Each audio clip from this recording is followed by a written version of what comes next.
Yo, what's up mga Kaps? It's another SB19 video, and for today's episode, yun na nga no, medyo kumukulo ang dugo ng ating inyong Wiggy Boy, no? Bakit? Kasi dahil dito sa mga bashers na to na sinasabing lip sync ang SB19, di ba?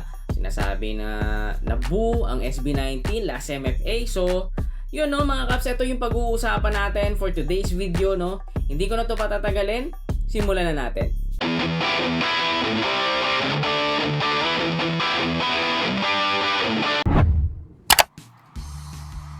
The world truly deserves to witness greatness, and last night, it absolutely did. SB19, reigning like the true kings they are, just delivered an unforgettable performance of their song Damn on the first take. We can't share the full performance here for obvious reasons, but we're genuinely overjoyed and beyond proud of what SB19 achieved in this first take comeback. As the UAE 18 fanbase perfectly expressed, Okay, the vocal clarity on the first take is outstanding.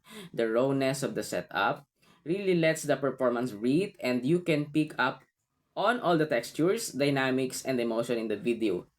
In the voice that often gets lost in heavily produced recording. the vocal clarity on the first take is outstanding. The rawness of the setup really lets the performance breathe, and you can pick up on all the texture, dynamics, and emotion in the voice that often gets lost in heavily produced recordings.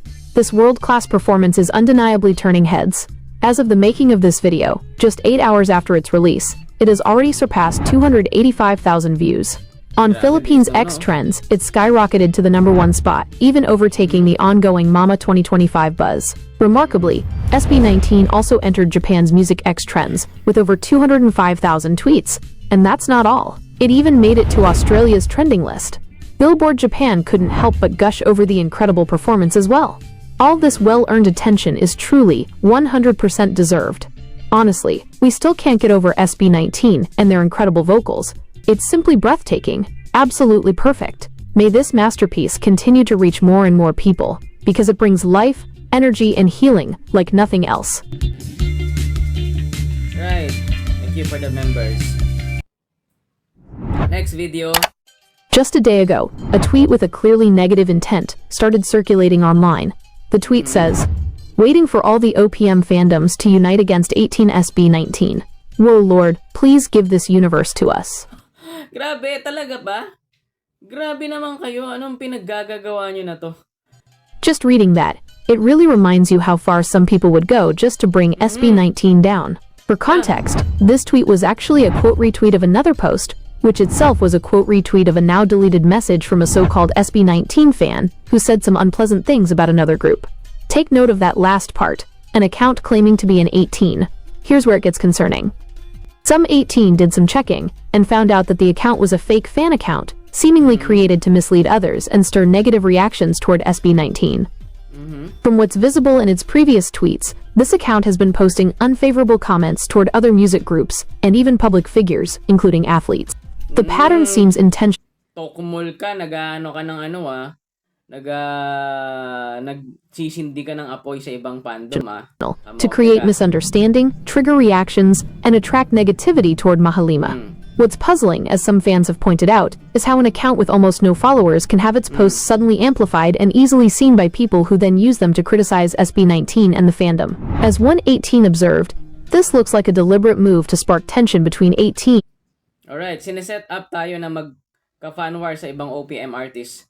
Tapos pinapatulan nyo naman. Diyos ko, di ko na rin alam kung nag-iisip pa kayo. Subscribe naman kayo sa pagiging unbothered. Kahit hanggang matapos lang tong award season, ang dami nating dapat tutukan at may mga parating pa. And fans of other OPM artists. What some fans discovered is that these accounts post negative content, delete it once it gains attention, deactivate, and later return with a new name pretending to be another 18, repeating the same cycle. Even more curious, this account also seems to target fellow 18 whenever they stand up for SB19. Adding to that, their use of ageist remarks feels like a familiar attempt to belittle and attack some members of the fandom. It's quite clear from all this information that this situation seems like a deliberate move to discredit SB19. What's unfortunate is that some people might still believe the misleading message these questionable actions are trying to push, but it's far, very far from the truth. Many fandoms can attest to how 18 have consistently shown support for their idols. From fans of local OPM acts to those of international artists, 18 have built meaningful friendships and strong connections across communities. Fandom rivalries, of course, are normal in the music scene and can happen from time to time. While a few individuals might occasionally overstep boundaries, it's simply unfair to judge an entire fandom based on the actions of one person, especially when that individual turns out to be a fake fan. And we firmly believe that no matter how much some may try to downplay SB19's success, they will continue to rise above every challenge and attempt to diminish their legacy, lessen their influence, or overshadow their incredible achievements. Grabe yung ginagawa na tong mga to. Okay, this is the last video na talagang nagpainit talaga ng dugo ko, no? Pero yun, no, after nito, saka tayo magbibigay ng comment about this issue. Oh! SB19 booed by these people at the Filipino Music Awards.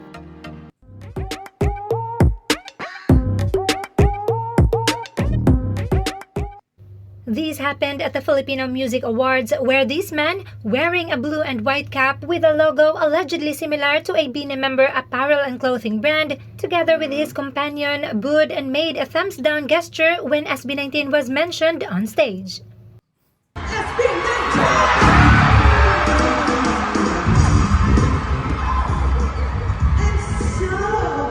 Alam mo, tama itong pinangtakip sa'yo ni Miss O. Yung nakakasuka na emoticon. Nakakasuka ka.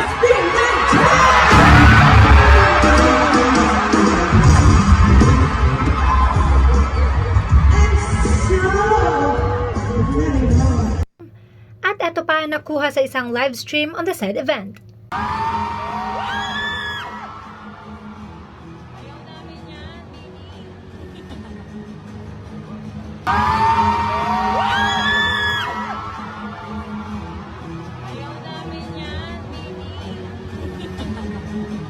Ayaw nila to. Grabe lang na yung ugaling kanal sa social media when people are using dummy accounts ay heto dinadala sa totoong buhay. Well, di na nakapagtataka since they even badmouth SB19 to these foreign reactors sa concert mismo ng kanilang mga idols. Oh, yeah, with someone we watched, we met at the BINE concert. They were like, yeah, We're it's like, oh my God, so it's angry, BINE always too." so angry. And she was like, oh, those boys are always so angry. And I'm like, what do you mean? He's like, And this one na intentional na dumaan sa fan event ng SB19 and even gloated it on social media. Yung ang ingay ng BINE anik-anik ko tapos hindi ko duman dito. Ito yung dati, no? Tama ba? Now, I posted this video para malaman natin ang mga ugali at bagay na hindi dapat pamarisan. We don't Tama need to lang, get tama even lang. or take revenge. What we should do is to never be like them. Tandaan, success and happiness are the best revenge. Alright, tama tong sinasabi ni Miss O. So that's why then nag-create ako for this video. Not to criticize yung kabilang fandom. Pero kung you are truly a Filipino, hindi ka hihiling ng ikakababa ng kapwa mo Pinoy. 'Di ba? Kasi sobrang hirap mo naman pasayahin, 'di ba? Parang hindi lang naging pabor para sa group na 'yon yung gusto mong mangyari. Ganito na yung pag-uugali na ipapakita mo. So, hindi siya maganda, no? Kung legit ka man na Blooms, may mga toxic din naman na 18 at maraming sumasaway sa mga toxic na 18. So, sana this video, no, itong ginawa din ni Miss O, maging to sa atin na piliin natin, no, na mas maging mabuti tayo. Kung hindi natin gusto yung genre ng music, 'di ba? Wag natin pakinggan, 'di ba? Kung hindi natin gusto yung grupo, di wag natin panoorin. Kung hindi natin gusto ang mga bagay, wag natin gawin kasi pwede naman tayo mag-skip, 'di ba? Wag natin panoorin 'yun kung nandoon kayo, 'di ba? Kung nandoon kayo tapos sobrang bitterness na gumagapang sa dugo ninyo that time, nakakaawa. Kawawa naman kayo kasi hindi nyo na-enjoy yung moment na Pilipino lahat nung nandoon. Tama? Pilipino lahat yung pinagmamalaki natin doon. Hindi ibang lahi Pilipino lahat yung nandoon. So dapat nagkakaisa tayo. Kung ano man ang marating ng ibang grupo, I believe 18 ay masaya. Kung ano man ang nakuha ng ibang fandom, no, ay ibang artist, I believe masaya yung 18 diyan. So kung kayo, no, kayong mga fandoms na nagki-create ng away sa kanilang bakuran, sa kanilang kapwa fandoms, no, tigilan nyo yan, guys. Hindi yan maganda. Sobrang hindi maganda itong mga ganitong bagay na to na hanggang dito, no, nakakaabot yung hindi respeto, no. Talagang yung sabi nga ni Miss O, pinakikita ninyo na kung ano kayo sa comment section, ganoon din kayo sa totoong buhay. 'Di ba? Tapos pagka nasita, 'di ba? Na magagalit, 'di ba? 'Di ba? Kami, mahal namin yung 5 eh. We love the 5. Yung mahal 5, mahal namin 'yan. So kapag may mga 18 din, no? Na ipinipilit na gusto nila isa lang, wala namang problema doon. Pero pag may sinabi ka sa ibang members of the SB19, nagagalit din kami sa kapwa namin 18. 'Di ba? May mga OT1 tayo eh. Pero pag may sinabi ka diyan na hindi maganda, syempre sisitahin natin 'yan. Hindi yan maganda, Caps. Again, nakilala natin ang SB19, no? Nakilala natin sila individually, nakilala natin sila isa't isa dahil because of the SB19. Hindi natin nakilala kaagad sila na individual kaagad sila unless kung kilala mo na sila bago magkaroon ng SB19, di ba? So yun lang yung masasabi ko, no? Napakalapok mo, Chong. Babae ka man o lalaki. Sana magbago ka. Baguhin mo yung mga pananaw mo sa buhay kasi hindi yan maganda, no? Sobrang nakakagalit, nakakainis kasi wala namang personal na ginagawa sa inyo yung boys. I know you may hate, pero yun na nga, hindi yan makakatulong sa'yo. The more na magagalit ka, the more na mas mahihirapan kang makapag-move on. So, kung ako sa'yo, pakinggan mo yung music ng SB19. Kung hindi ka man maging 18, okay lang. Diba? Pakinggan mo yung mga lyrics. Intindihin mong mabuti na baka mamaya meron kang mapulot doon sa ginagawa ng SB19 and baka makatulong pa sa'yo, diba? So, wala naman tayong magagawa kung i-hate talaga yung SB19. Pero yun, no, mga Caps, sa mga 18 natin dyan, sa mga sa nakasubscribe dito sa channel, let's do our part. Wag natin i-hate yung mga ganitong klase. Siguro, let's educate them kung ano yung mga narating talaga ng SB19 instead na magalit din tayo. Walang patutunguhan yung mga galit pag binalikan din natin ng galit. Instead, let's educate them, let's inform them na ganito ganyan, no? Kaya yan nakuha ng SB19 kasi deserve naman talaga nila. May mga category na tinatakel kaya napapanulunan ng isang award at hindi lang yun isang choice lang ng isang individual, hindi lang siya isang choice lang ng mga judges, 'di ba? Mga bigating tao yung nandoon, no?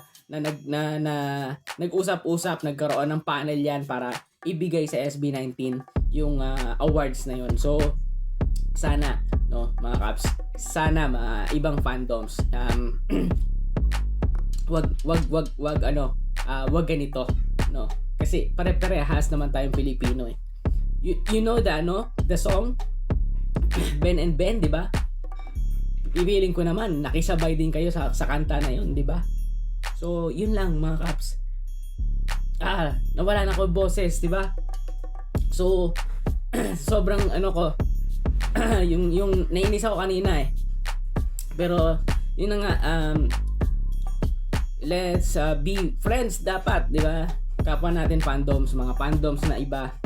Masaya kami kung anong nakuha man na awards ng ibang artist. Kung hindi man sila nakakuha, syempre malungkot din, 'di ba? Kasi syempre Pilipino pa rin 'yun eh.